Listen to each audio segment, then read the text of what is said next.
Glória a Deus. Irmãos, nós estamos dentro de uma série. Essa série vai terminar domingo que vem. É uma série sobre maturidade. Diga comigo, maturidade. Maturidade. E desde quando Deus colocou no meu coração a falar sobre isso, eu sei que não é um assunto fácil de falar, gostoso de ouvir, porque falar sobre maturidade, ouvir sobre maturidade é algo que realmente pega muito, porque infelizmente nem todos estão preparados para ouvir sobre a autorresponsabilidade. Você perguntar, pastor, resume maturidade para mim. Autorresponsabilidade. Você precisa ser responsável por aquilo que você faz. Você precisa ser responsável por aquilo que você diz que acredita. Se você acredita em algo, você precisa ser responsável por isso, né? Ou seja, suas ações precisam estar em conformidade com aquilo que você acredita. Isso é autorresponsabilidade e automaticamente maturidade. E semana que vem termina essa série. Eu sei que talvez alguns estão dando graças a Deus, vai acabar logo esse tormento. Cheguei hoje, alguns irmãos perguntaram, pastor, hoje vai bater muito ou vai estar mais tranquilo? Eu falei, não, hoje vai bater, mas vai assoprar junto. Eu falei, então já está melhor que os cultos passados. Os cultos passados só bateu, não assoprou. Eu falei, esse já vai assoprar e domingo que vem nós bate, passa o metiolate e encerra a série e está tudo certo. Mas não é nesse metiolate de agora que não arde não, é do outro, da moda antiga lá, que se não curar com a dor, cura com a ardência do metiolate. Mas enfim, eu quero continuar dentro da série maturidade, e eu quero hoje poder falar sobre fuja das distrações. Olha para quem está do lado e fala assim, fuja das distrações. Fuja das distrações. Precisamos entender que as distrações são, na verdade, as situações que nos levam para um caminho de maturidade, para um caminho de imaturidade. As distrações, elas nos empurram para um lugar de meninos na fé o tempo inteiro. Aquelas crianças na fé que não pode falar nada, você não pode chamar a atenção do irmão. Você chamar a atenção dele, pronto, acabou o mundo, eu vou trocar de igreja, porque o pastor chamou minha atenção. Onde já se viu, né, em pleno século 21, o pastor chamar a atenção de alguém? O pastor chama a atenção porque ama. Na verdade, quem não ama, não chama atenção, tá? Se lixando para a vida do outro, faz o que você quiser, quebra a cara, mas quando a gente ama, a gente faz o quê? Corrige, chama atenção. E, inclusive a Bíblia diz que Deus corrige o filho que ama. Então nós vivemos hoje um evangelho meio estranho, como eu já tenho falado na série, não quero ficar sendo redundante nisso, mas enfim, fuja das distrações. Efésios capítulo 4, versículo 13. 3 pessoas hoje está animado com a palavra, né? O restante vai no embalo, vai dar certo. Efésios capítulo 4, versículo 13.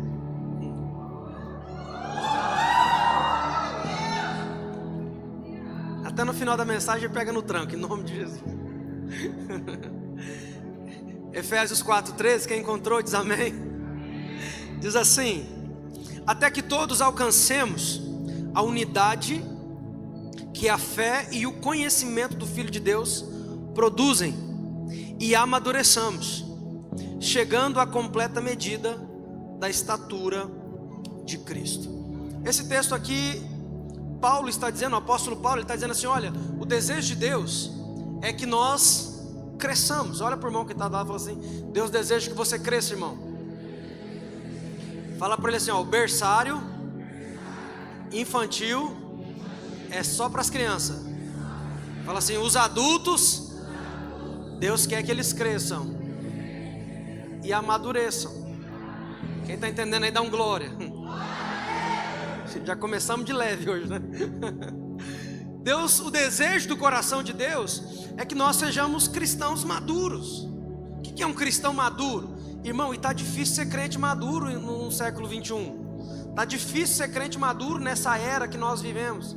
Tem um povo aí que grita aí, que nós é a geração do avivamento. Quem já ouviu o pessoal falando isso? Geração do avivamento, quem já ouviu? A maior mentira que já contaram, irmão. Nós somos a geração dos desviados. Tem mais gente desviada fora da igreja do que dentro da igreja. Nós somos a geração dos descompromissados. Porque você não pode exigir compromisso do irmão que ele expanda, ele para de vir para a igreja. Deus, hoje eu não queria, Deus, já começar desse jeito, na última temperatura, já logo no começo. Mas vamos lá, vamos seguir aqui. Nós somos a geração, irmão, do comodismo. Essa é a geração que nós somos. Mas se você quiser, eu posso vestir uma capa aqui, uma fantasia, e falar que nós somos a geração do avivamento, que glória a Deus, que nós estamos abafando, que nós estamos pregando o evangelho para todo mundo. Mas isso é uma mentira, isso é um engano. Não, pastor, mas o IBGE, saiu no IBGE que até 2000 e não sei quanto, nós vamos ser 60% de cristão, de evangélico na nação brasileira. Irmão, esses evangélicos da nação brasileira, eles não são cristãos, eles só são evangélicos. Alguém está entendendo? Tem uma diferença gritante nisso. Ah, é evangélico. O que é a pessoa se dizer evangélica hoje? Ela vai na igreja uma vez por semana. Evangélica. E cristão? Cristão é um seguidor de Cristo. Agora a pergunta que não quer calar, irmão: quando Deus desejou que eu e você fôssemos maduros, Deus queria que eu e você fôssemos cristãos, ou seja, seguidores de Cristo, ou Deus queria que nós fôssemos evangélicos, igual a revista Veja chama nós?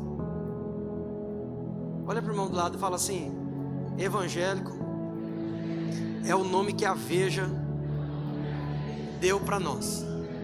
Fala assim: mas a Bíblia chama eu e você de cristão. Sabe o que significa cristão?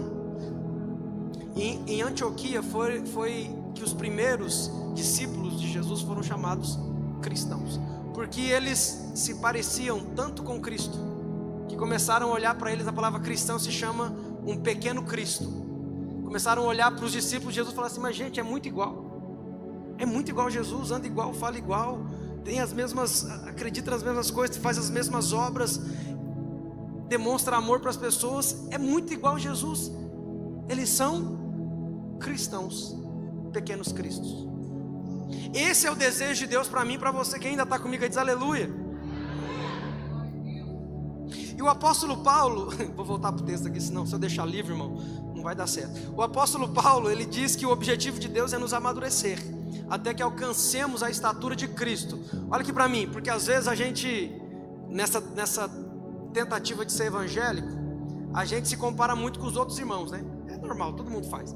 A gente se compara sempre com outro irmão, para saber se a gente está bem ou está mal. A gente vai lá, pega aquele irmão que é bem meia boca, a gente se compara com ele e fala: não estou tão mal assim, eu estou melhor que aquele irmão. Mas a Bíblia não diz para a gente fazer isso. O texto está dizendo que Deus quer que nós amadurecemos até que nós cheguemos à estatura de Cristo. Então, com quem que nós devemos ser comparados? Porque esse é o desejo de Deus. Agora a pergunta: comparado a Cristo, como está o seu cristianismo? Porque no final das contas, o que importa de fato é isso. Quem está me entendendo aí diz amém. No final de tudo, irmão, não é sobre eu e o irmão, porque comparado ao irmão eu estou bem, comparado ao irmão eu estou mal. Não, comparado a Jesus, porque Ele é o modelo.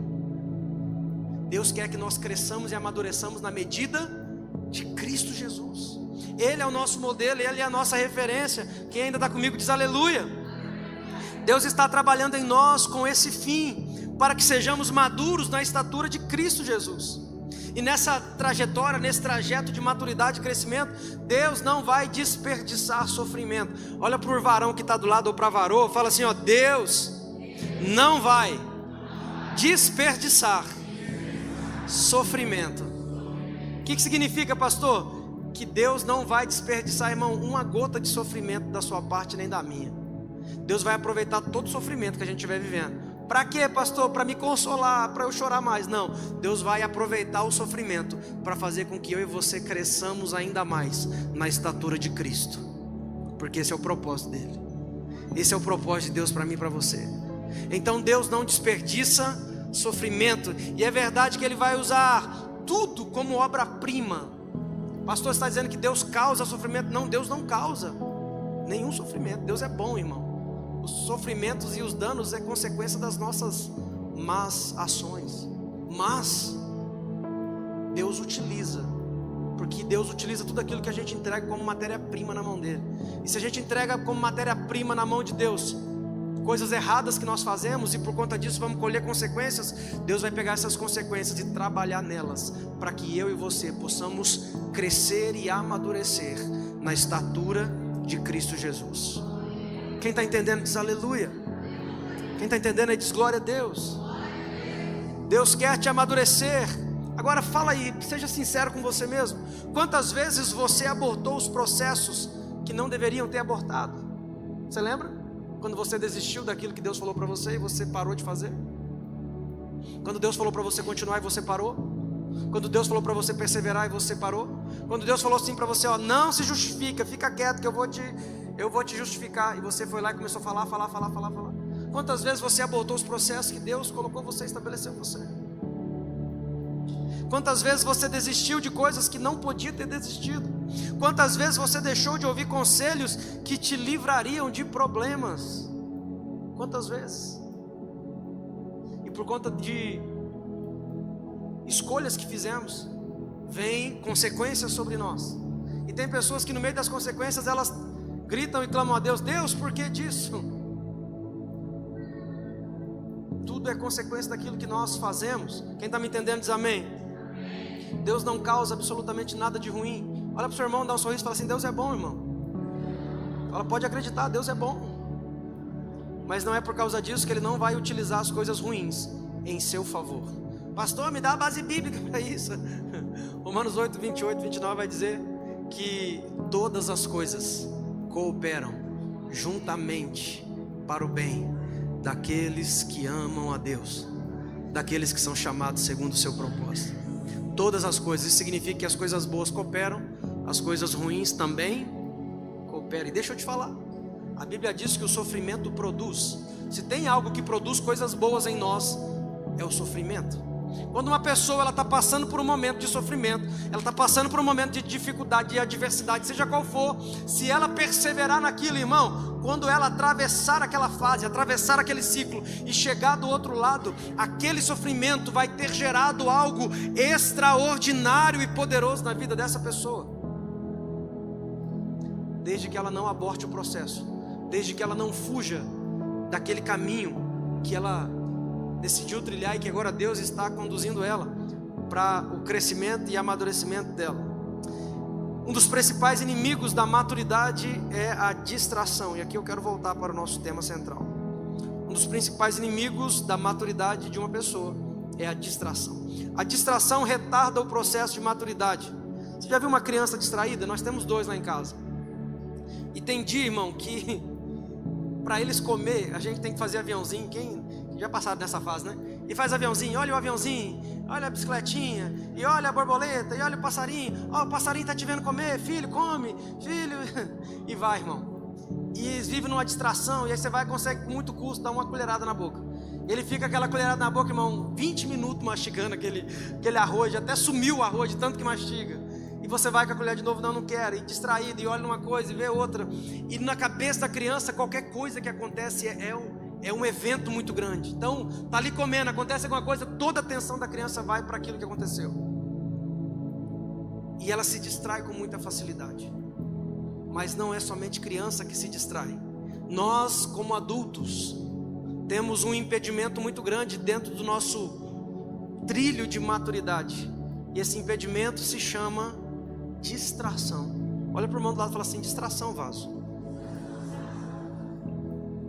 Distração.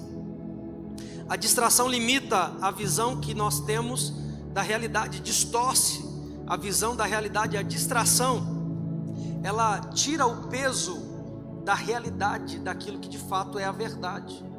Distração é algo terrível. As distrações são as maneiras mais eficazes de neutralizar o propósito de alguém. Distração é a maneira mais eficaz de neutralizar o propósito de alguém. Antigamente, quando o diabo quando se levantava contra alguém, o diabo ia, atormentava a pessoa e tal, e tirava a pessoa da igreja, ela se desviava. Mas nos últimos anos, o modo operante do diabo mudou. Agora ele não quer mais tirar a pessoa da igreja, irmão, porque é mais vantagem ele deixar a pessoa dentro da igreja porém distraída.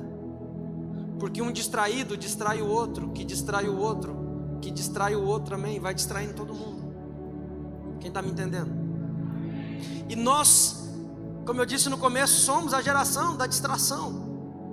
Nunca se vendeu tanto streaming, né, que chama, quase que falei strume, sangue de Jesus tem poder. É streaming, né, que chama aquele negócio, os pacotes lá de vídeo, de coisa, de internet.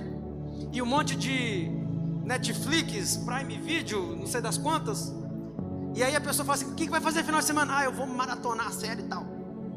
A pessoa vai maratonar uma série inteira, irmão. Para quê? Para fugir da realidade, para se distrair.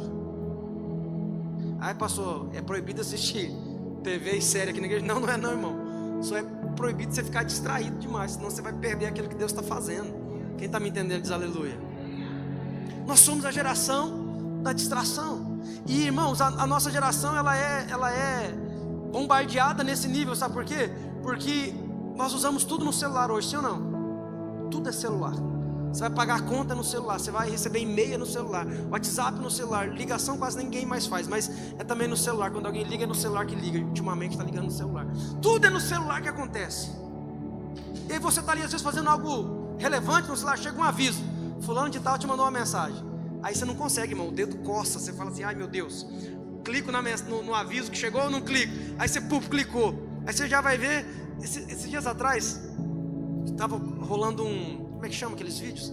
Engraçado, meme, estava rolando um meme, o cara ligando para pedir socorro. Deve ter visto, apareceu na minha timeline lá. Minha timeline está aparecendo bastante coisa, irmão. Tô ficando muito distraído com isso, eu vou ter que arrancar essa porcaria. Já tem uns 3 segundos que eu estou falando de timeline aqui. Eu estava lá aparecendo a timeline, aí o cara tá ligando pedindo ajuda. Ele fala assim, tá ligando pro SAMU. E aí tá ligando, e de repente ele olha um vídeo, ele, olha aqui. Aí ele vai mostrar o amigo dele, tá todo quebrado no chão, um acidente. Ele, meu Deus, eu vou chamar o SAMU. Aí começa a ligar, daí chega outra mensagem, ele clica, olha aqui, meu Deus, eu tenho que ligar pro SAMU. O cara no chão, todo ensanguentado.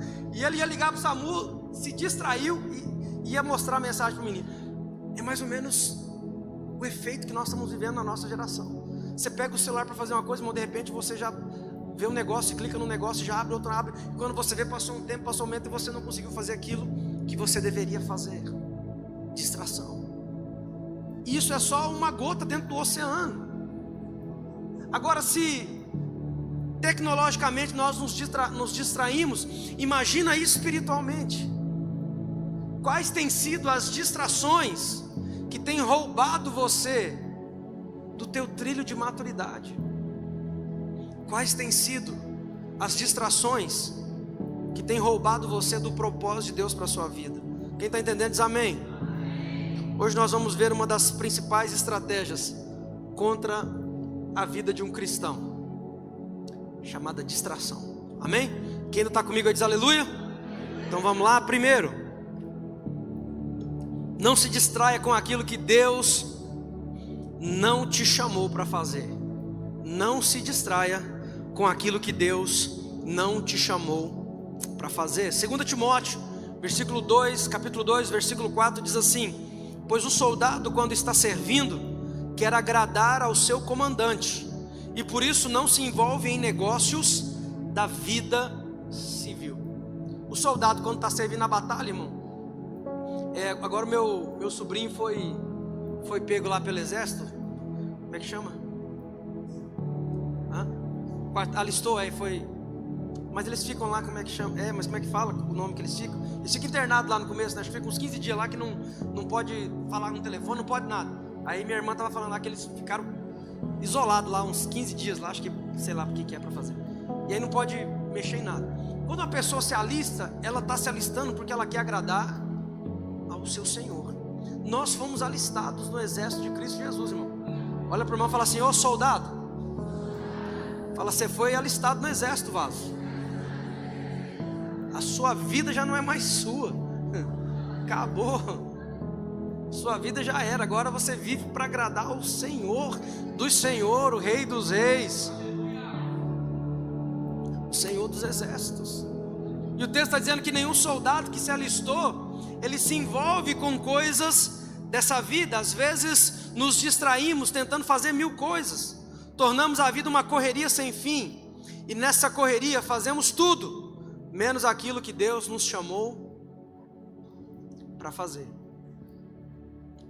Abri um parênteses aqui. Você está fazendo o que Deus te chamou para fazer? Só de curioso eu decidi perguntar para você agora. Lembrei disso no meio da mensagem. Você está fazendo? Repete, responde para você mesmo. Você está fazendo aquilo que Deus te chamou para fazer? Porque Deus chamou cada um de nós aqui para algo, sim ou não? Eu vou responder diante de Deus por aquilo que Ele me chamou para fazer. E eu, pastor? Você também vai responder diante de Deus por aquilo que Ele te chamou para fazer. Cada um de nós, irmão, a Bíblia diz, eu não posso crer na Bíblia em partes, a Bíblia diz que cada um de nós vamos estar diante de Deus um dia, para prestar conta das nossas obras, daquilo que nós fizemos, cada um de nós. Deus tem um propósito, uma missão, para mim e para você, e nós iremos responder por ela. Ah, pastor, quer dizer que eu tenho que abrir mão de tudo e agora viver só dentro da igreja? Não, não é sobre isso, irmão. Pelo amor de Deus, abre essa cabeça sua, entende de uma vez. Deus quer usar você lá no seu trabalho mesmo. Deus quer usar você lá na sua faculdade. Deus quer usar você, irmão, lá no seu jogo de futebol. Deus quer usar você no cotidiano do dia a dia, naquilo que você faz de ordinário, é no dia a dia. Deus quer fazer o extraordinário naquilo que é ordinário, meu e seu. O que é o seu ordinário? O que é a sua rotina? O que é o que você faz todo dia? Aonde você vai todo dia? Quais são os seus deveres e compromissos todos os dias? É nesses lugares que Deus quer usar você, e é para esses lugares que Deus recrutou você para utilizar você. Quem está entendendo aí diz aleluia. Temos tempo para tudo, menos para aquilo que Deus nos chamou. Vivemos uma vida de distrações, e às vezes não percebemos o vazio que existe em uma vida ocupada demais. Vivemos uma vida de distrações, e às vezes não percebemos o vazio que existe em uma vida de alguém que é ocupado demais. Porque todo excesso revela uma falta. Repete comigo aí, todo excesso revela uma falta. Todo excesso revela uma falta. E tem gente que está tentando se ocupar demais, mas é só para tampar algum vazio que tem, irmão. Deixa eu te falar, esse vazio aí só pode ser tampado, só pode ser fechado pela presença de Jesus Cristo. É somente Ele, irmão. Existe um vazio em uma vida que é ocupada demais. Nem sempre estar ocupado é de fato ser produtivo, pois eu posso estar ocupado com uma distração. Tem gente que acha que o fato de estar ocupado o tempo todo está sendo produtivo. Não, irmão, nem sempre. Às vezes eu posso estar só ocupado com uma distração e posso não estar sendo efetivo naquilo que Deus me chamou para fazer. Então a primeira coisa é: não se distraia com aquilo que Deus não te chamou para fazer. Quem está comigo ainda diz aleluia. Segunda coisa, a distração neutraliza o seu propósito. A distração neutraliza o seu propósito. Juízes capítulo 16, versículo 19 vai dizer assim, fazendo-o dormir no seu colo, ela chamou um homem para cortar as 7 tranças do cabelo dele, e assim começou a subjugá-lo, e a sua força o deixou. Então ela chamou: Sansão, os filisteus o estão atacando. Ele acordou do sono e pensou: sairei como antes e me livrarei deles, mas não sabia que o Senhor o havia deixado. Essa é a história de Sansão e Dalila. Não sei se você já deve ter ouvido. Sansão era um homem extremamente forte, que nasceu com um propósito, nasceu para livrar Israel das mãos dos filisteus. Esse era o propósito da vida de Sansão. A mãe dele não podia ter filho, o anjo aparece, diz que ela vai engravidar, e que esse filho que nasceria, seria alguém que Deus usaria para livrar Israel das mãos dos filisteus. Sansão foi da tribo de Dan, ele era dotado de uma força sobrenatural, sobre-humana, foi usado para salvar Israel, como eu falei. Sansão, ele era juiz de Israel durante mais de 20 anos, no tempo que os filisteus atacavam Israel. Sansão nasce debaixo de um propósito: livrar Israel da opressão dos filisteus. Sansão, presta atenção, o texto vai contar que Sansão despedaça um leão. Não tem um leão? Esse leão. Um leão levantou para atacar Sansão. Sansão rasgou o leão com a mão, irmão. Quem acredita na Bíblia aí? Eu sei que tem uns textos que é difícil de acreditar, sim ou não? Você olha e você fala assim, Jesus, você tem certeza? Mas você está na Bíblia, vamos acreditar. Rasgou um leão com a mão, irmão. Em outro texto diz que ele, com uma queixada de jumento, ele matou mais de 1000 soldados dos filisteus, com uma queixada, não era nem espada. Um homem que nasceu para fazer a diferença de uma forma sobrenatural. Um homem que enfrentava grandes exércitos, que colocava medo em grandes exércitos, mas um homem que tombou diante de uma distração. Porque para cada propósito que Deus estabelece para mim e para você, o diabo vai estabelecer distrações. Para cada propósito que Deus estabelece para eu e você andar, o diabo vai estabelecer distrações. Sansão, vê se você reconhece alguém com essa característica. Sansão não ouviu ninguém. Ele era impulsivo, pois se achava forte, inteligente, demais para ter que escutar alguém. Ele recusou todos os conselhos e alertas que Deus enviou. Você já trompou com alguém assim, irmão? Não, você não vale, tem que ser outra pessoa. Além de você já encontrou alguém desse jeito, que não escuta conselho, que não quer saber, que é queixo duro, que acha que faz o que e vai dar certo e tal. Sansão, esse era o cara. Um homem que colocava os exércitos dos filisteus para correr. Um homem que rasgou um leão no meio, mas que sucumbiu diante de uma mulher. Porque nós às vezes não entendemos que as distrações nos tornam infantilizados. Nós não entendemos que quando o diabo consegue nos distrair, ele na verdade está nos infantilizando. Ficamos como crianças indefesas. Sansão tinha um voto de nazireu. Não poderia raspar o cabelo, não poderia beber bebida forte, alcoólica, não poderia tocar em morto. E Deus tinha dado um conselho para a mãe dele. Fala para ele não casar com mulheres que são de outros povos. Com quem que Sansão vai casar? Já fico alerta aí, vaso. Quem está pensando em casar? Sansão vai e casa com uma filisteia, irmão. Simplesmente casou com a inimiga. Porque Deus levantou Sansão para destruir os filisteus.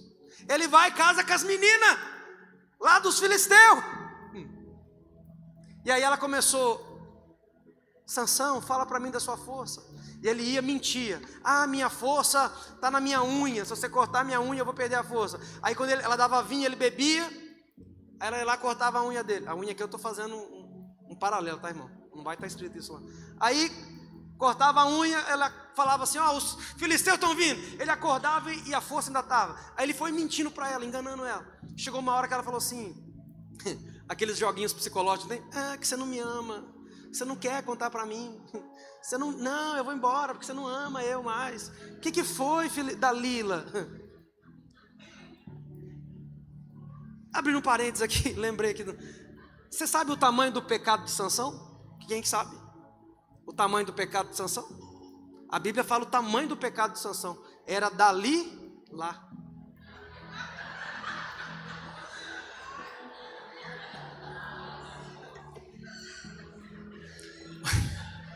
Voltemos ao texto, é melhor. Vamos voltar para... Essa é boa. Salva aí para você usar depois. Qual que era o tamanho do pecado de Sansão? Dali lá. Era grande. Vamos lá. E ele foi enganando ela. Um dia ela usou esses joguinhos psicológicos. Que você não me ama. Que eu estou achando que vai acabar tudo entre nós. Porque não sei, estou em dúvida. Eu quero um tempo. Aquela conversa, né? Aquelas conversas, fiado. Que isso, Dalila? Não faz isso comigo, te amo tanto. Não, você não me ama nada. Amo sim, faço tudo por você. Ama nada, amo. Se você ama mesmo, me conta o segredo da sua força. Ele já tinha mentido um monte de vezes.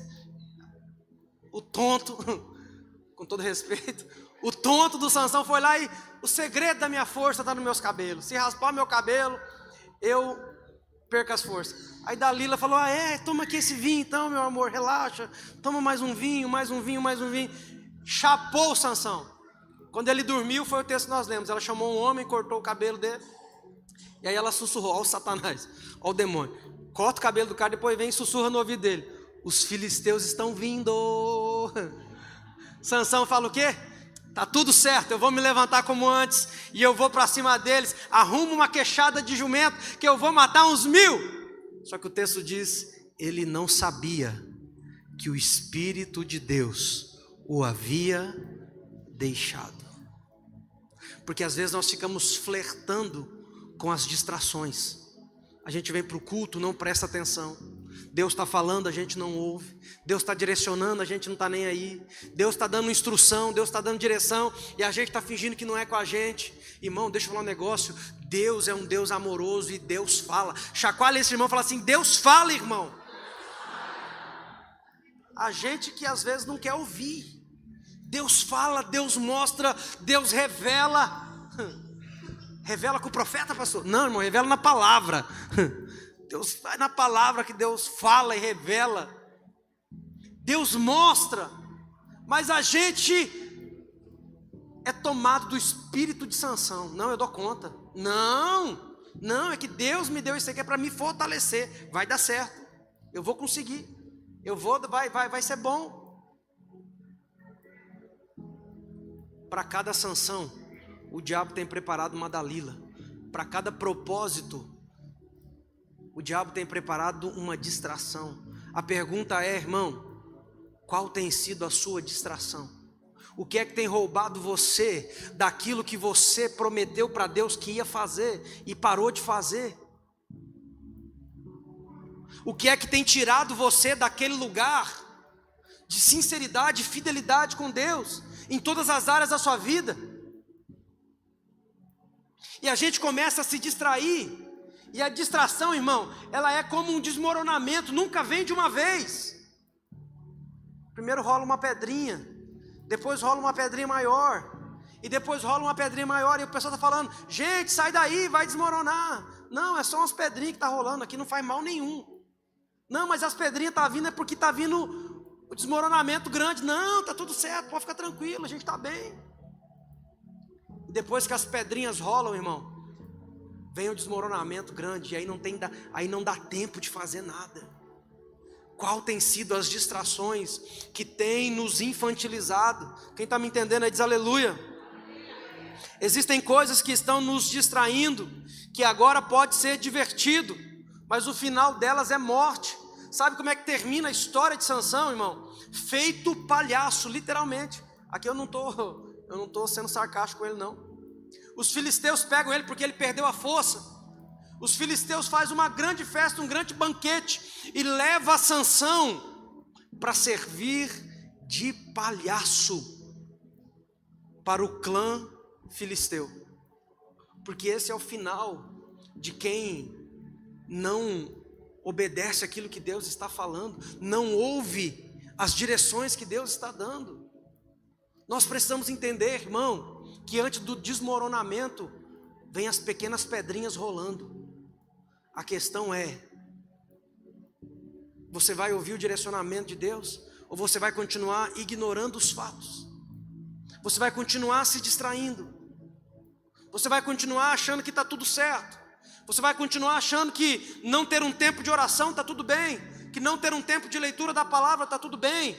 Você vai continuar achando que apenas vir uma vez para a igreja, uma vez por mês, uma vez por semana na igreja, vai resolver, irmão, o seu problema, a sua vida?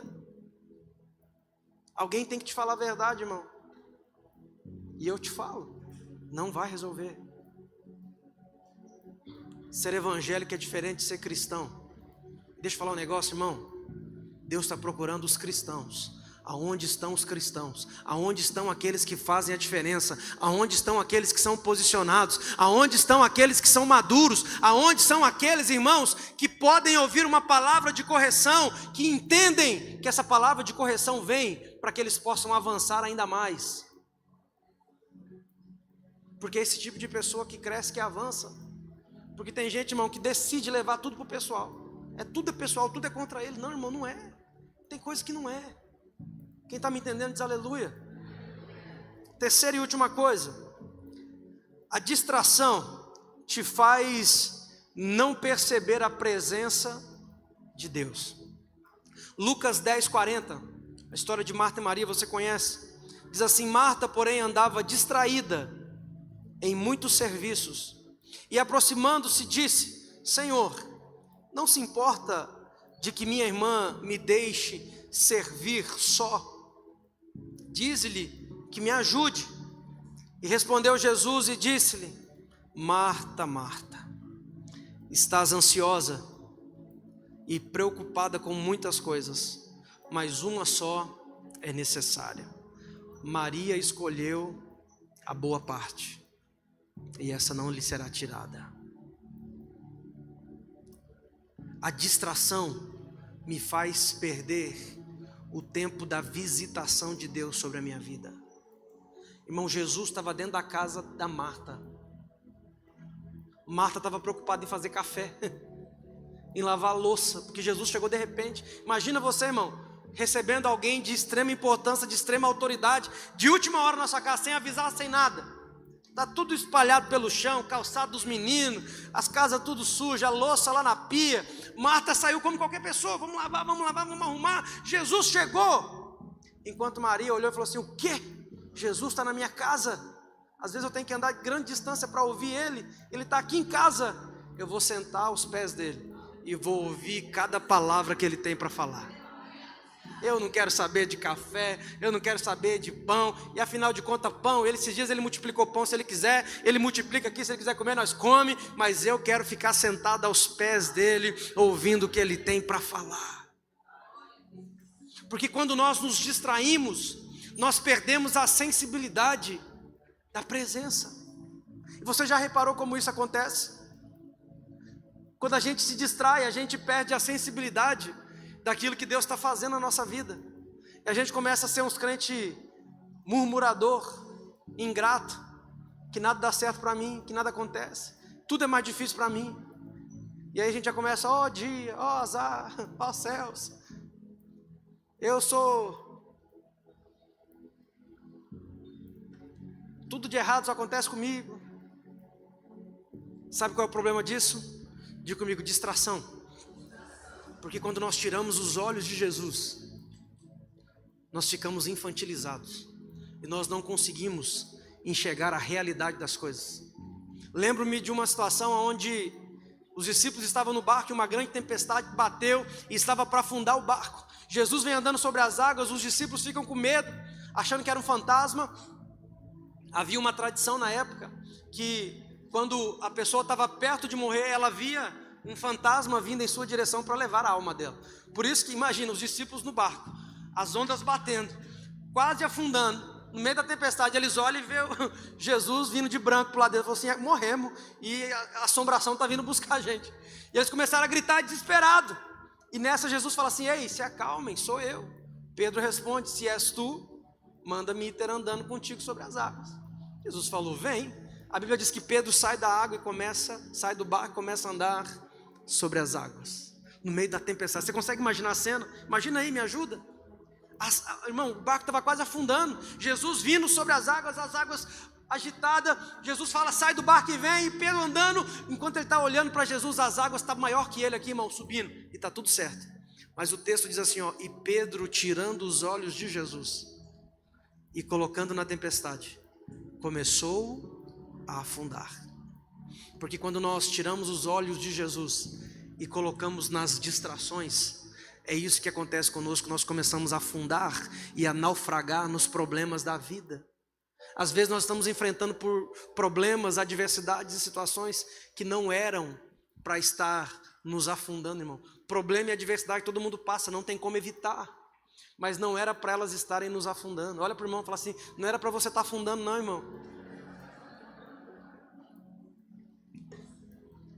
É porque você se distraiu com o tamanho das ondas. Você se distraiu com o tamanho do problema. Você se distraiu com a grandiosidade das circunstâncias que estavam acontecendo. E a preocupação tomou conta de você. E você ficou totalmente distraído. E quando você se distrai, você perde a visitação de Deus na sua vida.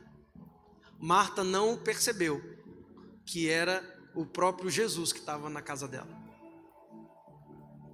Pedro tirou os olhos de Jesus no meio da tempestade e começou a afundar. Evite as distrações, porque elas vão nos fazer afundar em tempestades que não era para nós termos afundado. Elas vão fazer eu e você desistir diante de si. Nós às vezes tem pessoas que já venceram coisas até maiores, desafios maiores, problemas maiores, aí vai, irmão, e desiste diante de uma situaçãozinha pequena. É por quê? Já venceu tantas coisas grandes, por que agora desistiu diante de coisas tão pequenas? Porque se distraiu no meio da caminhada. E quando você se distrai, você tira os olhos daquilo que Deus está fazendo ao seu redor. Você tira os olhos da proteção, você tira os olhos daquilo que Deus está fazendo na sua vida, na sua casa, na sua família.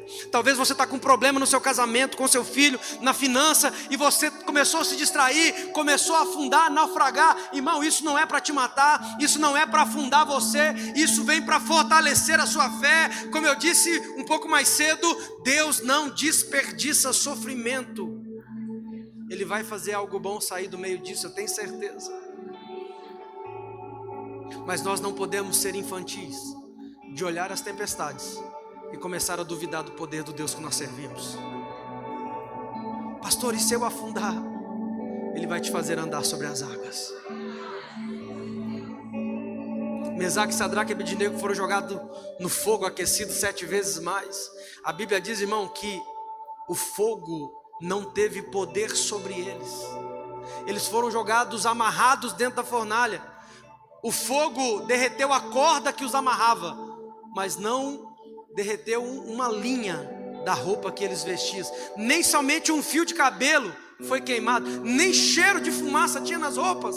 Sabe o que isso mostra, irmão? Que independente do nível do fogo que nós somos submetidos, esse fogo tem o poder de derreter aquilo que estava nos paralisando, aquilo que estava nos limitando. Mas esse fogo não tem poder contra nós. Ele não irá nos queimar, ele não irá nos destruir. Nós iremos sair do outro lado mais forte, iremos sair do outro lado, meu irmão, com a cabeça erguida, e poderemos declarar que só o Senhor é Deus, que só o Senhor faz milagres, que só o Senhor sustenta os seus no meio da adversidade. Para isso, não podemos ser como crianças, levadas por todo vento de doutrina, como onda do mar, que hoje acredita, amanhã não acredita, que hoje eu estou firme, amanhã eu desisto, que hoje eu estou com Jesus, amanhã eu já não quero mais saber de nada. Nós temos que entender que tudo faz parte de uma caminhada, e que Deus está trabalhando na minha e na sua vida. Deus está fazendo algo extraordinário em mim e em você. Se coloca de pé no seu lugar, por favor.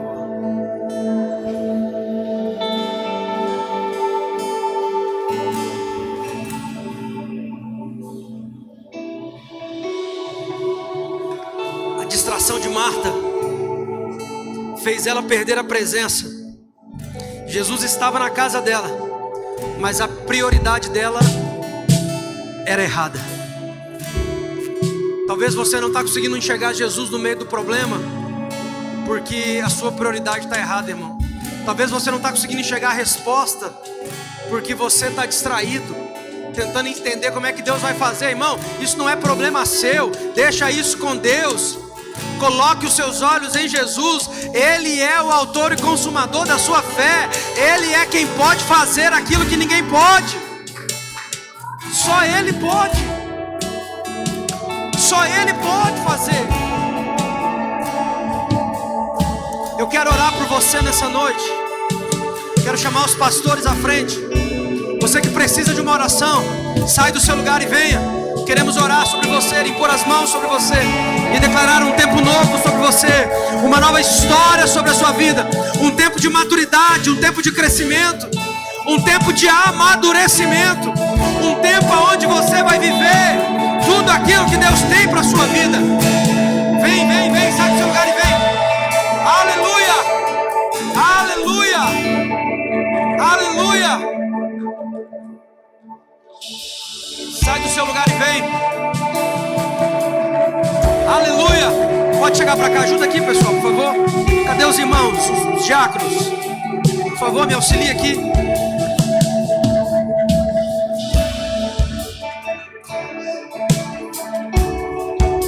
Aleluia. Quem disse que é o fim? Se o próprio autor diz que não é pra desistir, sai do seu lugar com fé. Aleluia. Aleluia. Aleluia.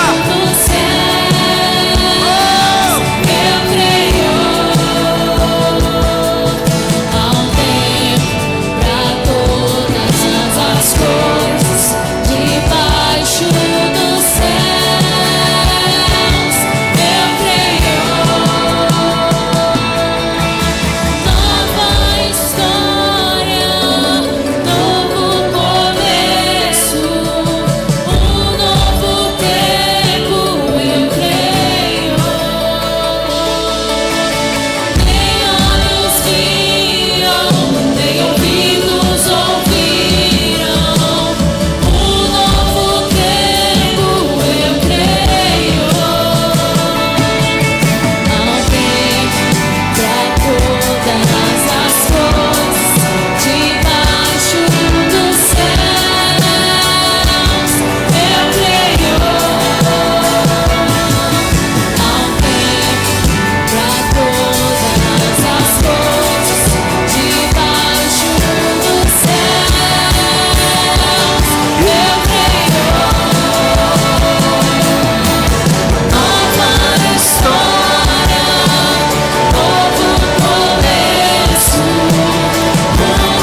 Durou uma noite, mas pela manhã a alegria veio.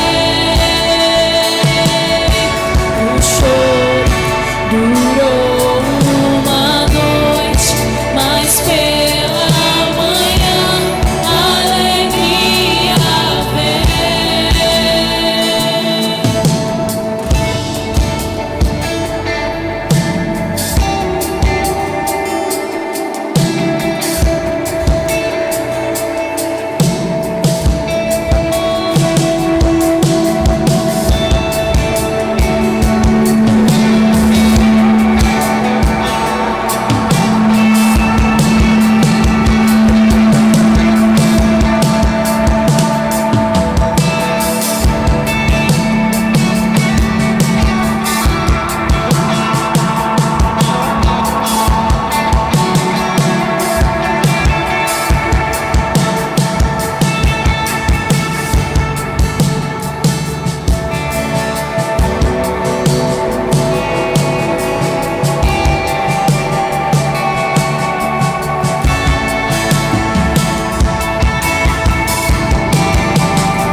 nem ouvidos ouviram.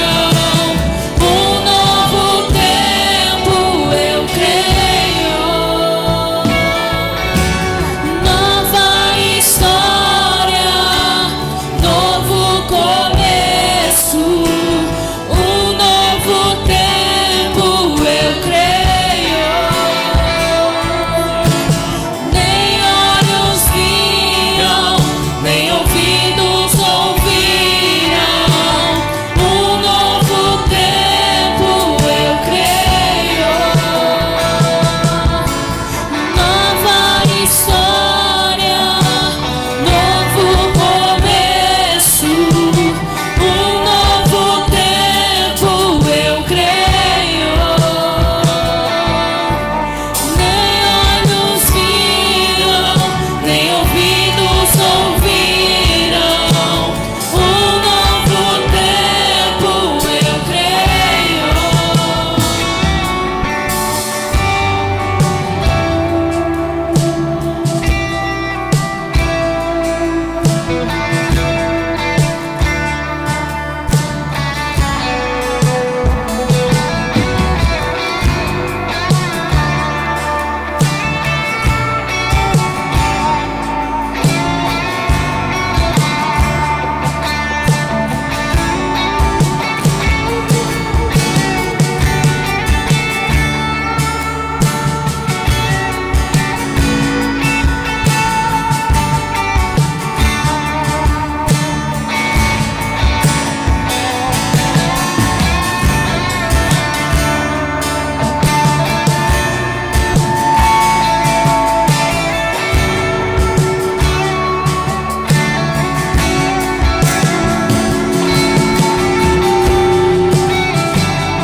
Mas pela manhã alegria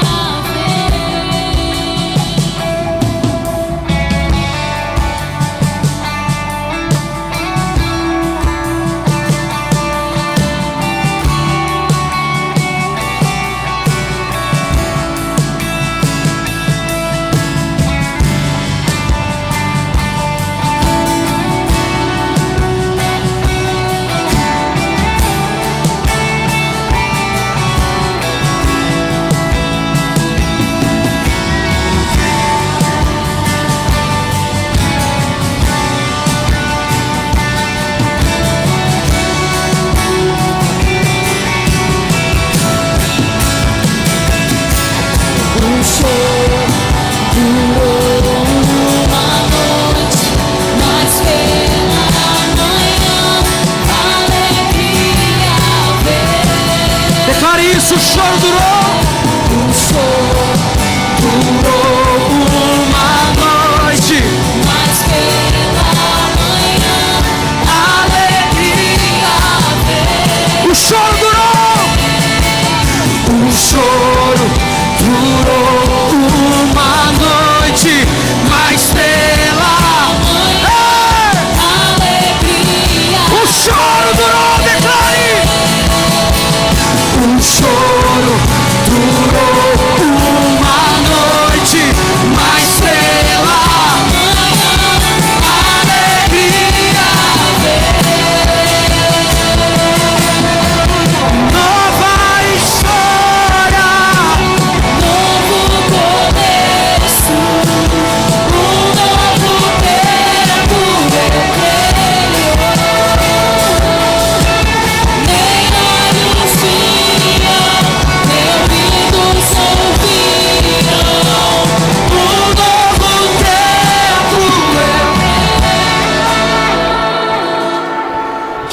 seus olhos aí no seu lugar. Eu preciso entregar algo que Deus me mostrou aqui. Enquanto eu orava aqui, Deus me mostrou isso sobre algumas pessoas. E na hora que eu subi, Deus falou: entrega isso para a igreja, porque essa é a realidade de 90% da igreja. Algumas pessoas aqui, nos últimos dias, semanas, meses, talvez anos, têm vivido tempos tão difíceis, tão desafiadores, a ponto de desesperar da fé, desesperar da vida, pensando em desistir, pensando às vezes até em pôr fim à própria vida. Escute em nome de Jesus. Deus me falava que esse tempo de dificuldade vem para preparar os músculos. É como uma academia que você vai para preparar o seu fortalecimento físico. Essas dificuldades vieram para preparar os seus músculos espirituais, para que você sustente o peso de glória que será liberada sobre a sua vida, para que você sustente o peso de glória que será liberado sobre a sua história, sobre a sua casa, sobre a sua família.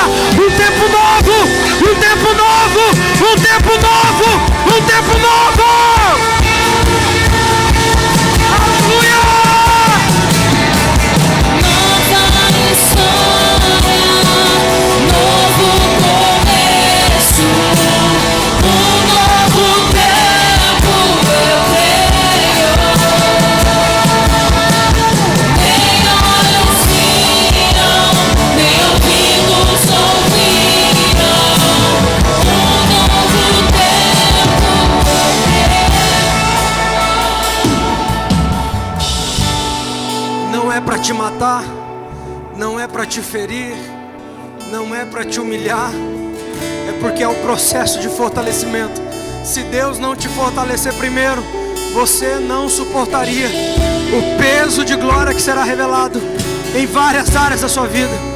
Deus precisa te fortalecer, Deus precisa te sustentar, Deus precisa tirar você dessa condição de infância e precisa amadurecer você. Por isso Deus precisa levar você no caminho do fogo, por isso Deus precisa levar você no caminho da adversidade, para que você seja provado e aprovado para receber aquilo que Deus tem para a sua vida.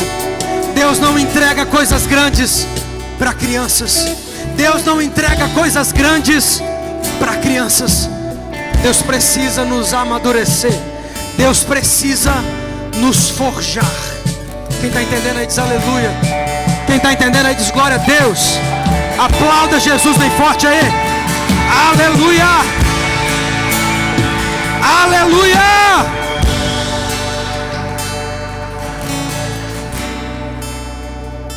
Aleluia. Aleluia, glória a Deus. Aleluia. Domingo que vem tem o encerramento da nossa série Maturidade. Eu tenho certeza que o céu vai estar baixinho nesse lugar. Amém? Antes de eu orar encerrando, eu queria chamar a Lana e a Giovana aqui para fazer uma coisa que eu não gosto de fazer de jeito nenhum, irmão. Oh Deus, o coração tá partido no meio, mas faz parte. Cadê a Lana? Oxe, você estava aqui. Vem pra cá. Vem cá. A Lana e a Giovana, elas estão de mudança. Eu não sei quem estava aqui num culto ano passado, que o pastor Everson teve aqui. O pastor Everson, aquele baixinho gordinho, quem lembra? Depois eu vou postar esse vídeo lá no grupo da igreja, hoje ainda, me lembrem lá. E ele disse que quando ele pisou aqui na igreja, ele veio ano passado, e ele falou assim: pastor, ele foi pregar, depois ele pegou o microfone e disse: pastor, eu vou dizer algo que eu vi, se for loucura minha, você me perdoa, mas eu preciso comunicar aquilo que eu vi, porque Deus me mostrou. Ele falou: na hora que eu pisei aqui, eu vi 4 bandeiras em cima do altar. Uma era a bandeira dos Estados Unidos, da Inglaterra, de Portugal e da Alemanha, é isso? Acho que era isso. Se estiver errado, depois eu vou postar o vídeo lá. E Deus falou para ele que não demoraria muito, mas que Deus começaria a expandir os limites da comunidade Graça Viva para dentro desses 4 países. Na semana passada nós tivemos um casal aqui, casal mesmo que nós amamos muito, filhos nossos, que foram embora para os Estados Unidos. Mas como eles não gostam de despedida, eles pediram: pastor, pelo amor de Deus, não chama a gente lá para orar nem nada. Ore por nós, mas não chama a gente lá. Estão lá, a gente está falando com eles. Estão lá. E a Lana com a Giovana, esses dias atrás, comunicou a gente que elas estavam indo embora para Portugal. E quando elas me falou isso, e depois o Everton também me falou, eu falei: gente do céu. Falei, ou é muita coincidência, ou é os mesmos países que Deus mostrou para o pastor Everson. Mas eu falei na oração, falei: Deus, ainda falta 2 países. Eu quero a confirmação do Senhor. Você vai ter que... Aí depois eu lembrei que para poder ir alguém vai ter que sair mais uma família. Eu falei: não, Deus, espera aí, então segura. Não precisa também ser tão agora, segura aí e vamos devagar. Mas o fato é que a Giovana e a Lana, né, são filhas queridas. A Lana está com a gente desde o tempo da área, irmão. O pessoal chegou depois. Quando a gente fala assim, o tempo da área, foi o tempo que a igreja nasceu, aqui do lado, numa casinha pequenininha aqui. Na área ali nós reunimos 8, 10 pessoas, 15 pessoas. E a Lana chegou nesse tempo e está com a gente até hoje, uma filha querida. A Giovana também, pessoas que nós amamos do mais profundo do nosso coração. E nós, na verdade eu falei errado a palavra, né? Falei que eu não gosto de despedidas. Mas na verdade isso não é uma despedida, isso é um envio. Nós estamos enviando a Lana e a Giovana lá para Portugal, porque nós cremos que elas estão indo cumprir uma palavra de Deus. Elas estão indo morar lá para poder viver lá, trabalhar e tudo. Mas nós acreditamos que Deus age no natural para manifestar o espiritual. Às vezes são coisas naturais que a gente pensa, não tem nada a ver, não, irmão. Deus vai agir no natural para poder manifestar o espiritual. E nós cremos que é isso que está acontecendo. Então nós queremos orar nesse momento e abençoar. Cadê a pastora Cláudia? Vem para cá, pastora Cláudia, pastor Jefferson, pastora Cláudia. Pastora Natália já está aqui. Quem que fez o palco aqui? Será que aguenta nós tudo aqui em cima, gente? Pelo amor de Deus. Se nós cair, a culpa é do Fabinho. Foi ele que projetou esse palco aqui. Segura aqui para mim, amor. Estenda a mão para cá, nós queremos orar. Eu já fiz o compromisso com elas que no segundo semestre nós vamos lá visitar elas e fazer o primeiro culto lá, sei lá, na casa, na rua, no bairro, qualquer lugar lá. Nós vamos para lá em nome de Jesus. Estenda a mão para cá. Pai, em nome de Jesus, eu quero declarar sobre a vida da Lana. Quero declarar, Pai, sobre a vida da Giovana. Sabemos que isso não é uma despedida. Sabemos, Pai, que isso é um envio. E nós enviamos elas para aquela nação. E nós oramos agora como igreja e declaramos portas abertas. Elas estão indo debaixo de um propósito. Pai, a Tua palavra nos ensina que debaixo do propósito há provisão. E eu oro agora, Pai, para que chaves sejam viradas. Eu oro agora, Pai, para que os sims necessários sejam liberados. Em nome de Jesus, Pai, eu oro agora, Pai, para que tudo aquilo que elas precisam sejam providenciados da forma mais rápida possível. Eu oro agora, Pai, por um tempo novo, um tempo extraordinário de graça e favor, Pai, sobre aquela nação. E eu declaro, Pai, que Portugal irá conhecer da graça que nós estamos experimentando aqui. Eu declaro, Pai, que aquela nação será tomada, será incendiada pelo poder do Senhor Jesus. Espírito Santo, nós as enviamos em nome de Jesus e declaramos sobre elas a Tua bênção. E declaramos, Pai, que elas irão cumprir o Teu propósito sobre aquela nação, para a glória do nome de Cristo Jesus. Nós as abençoamos e enviamos em nome de Jesus. Amém, amém e amém. Aplauda Jesus bem forte.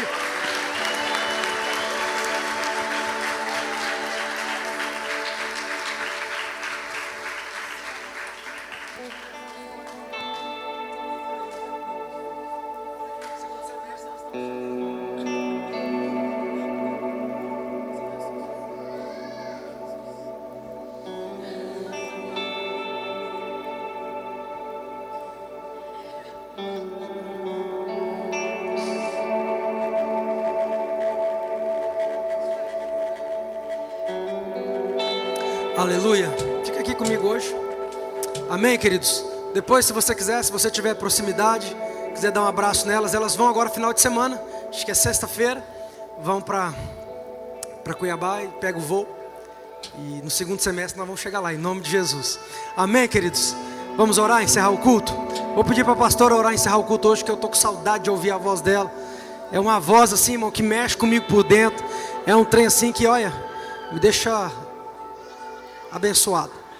Tem algum recado? Ah, perdão. Sábado que vem, que horas que é o bazar? Das 8h30 da manhã às 16, nós teremos um bazar totalmente gratuito, beneficente aqui na igreja. Amém? Bazar, talvez você conheça alguém perto da sua casa que precisa de roupa, alimento, enfim.